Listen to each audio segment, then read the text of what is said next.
My name is Marissa Verdi, and this is the history of Acadia National Park and how it got its name. Over the years, Acadia National Park has had many names and many different inhabitants that have called the land their own. Thanks to the environmental preservationists of the 20th century, it's as beautiful today as it was in the 1600s when it was first discovered. This is the story of how the East Coast got their first national park and how Acadia came to be. Around 1,200 years ago, Native American settlements inhabited most of the coastline of Maine. The Wabanaki, or the people of the Dawn Land, were the first inhabitants of what is now Mount Desert Island in Acadia National Park. The Wabanaki came to Pametic, meaning range of mountains, on their intricate birch bark canoes and found it was the perfect place to hunt, fish, clam, and gather berries. The Wabanaki lived this way, trading baskets and goods with other natives uninterrupted for a very long time.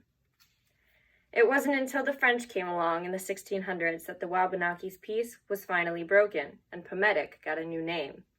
On September 5th, 1604, a Frenchman named Samuel Champlain named the land Mount Desert Island. On his expedition through the area, he wrote in his journal, "The mountain summits are all bare and rocky. I name it Isle de Mont Desert." The French settled here and competed with the British for the land for the following years. In 1759, the British finally kicked the French out, and the land was in a kind of limbo for a while, with not many new settlers. However, after just 6 years under the English's rule, the Revolutionary War happened, and Maine officially became American soil. Once the war was done, people started settling on Somme Sound and Mount Desert Island.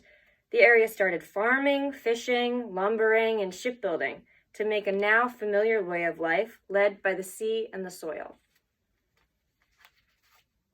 In the 19th century, Acadia's prime occupation shifted more to tourism.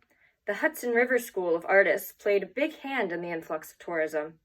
Artists like Tom Cole, Fitzhugh Lane, and Frederick Church traveled the coastline of Maine and made breathtaking landscape renderings of the region. When these paintings and sketches were shared with the world, a new generation of vacationers called rusticators started heading up to Mount Desert Island. The term rusticators was coined because the vacationers were trying to get away from the city and enjoy the rustic outdoors. Rusticators liked the simple meals, crude accommodations, and the hiking trails. They liked living in the seafaring residents' rustic shoes for a day.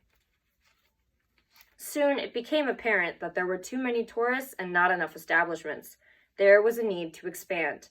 By 1880, there were 30 freshly minted hotels adorning the coast of Somme Sound, along with a level of affluence that had never been achieved by the region and may never be achieved again.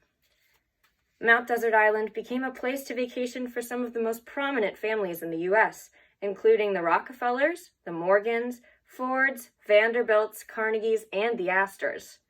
These families built elegant castle-like estates, quaintly called cottages, and transformed the Mount Desert coastline forever. The 1880s into the gay 90s turned into a world of luxury and dinner parties. This kept on for a while until the Great Depression and World War II, when the extravagance stopped.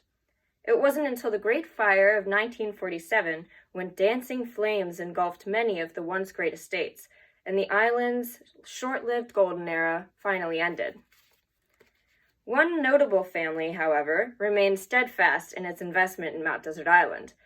The Rockefellers were recruited by George B. Dorr and Charles W. Eliot to help take part in the conservation of Maine. George B. Dorr, a tireless spokesman for the conservation, and Charles W. Eliot, former president of Harvard and summer resident of Mount Desert, both helped lead the efforts of conservation in the Acadian region. They spent most of the 1900s convincing residents such as John D. Rockefeller Jr. and Eliza Homans to donate land to the Hancock County Trustees of Public Reservations, also established by Dorr and Eliot in 1901 for the purpose of acquiring, owning, and holding lands or other property in Hancock County for free public use. By 1913, the corporation had acquired 6,000 acres across Mount Desert Island, and in 1915, Dorr presented the 6,000 donated acres of the land to the federal government. In 1916, President Wilson announced the creation of Sur de Mont national monument. Over the years, more donations were made and more land was acquired. Dorr continued his efforts to obtain national park status for the monument.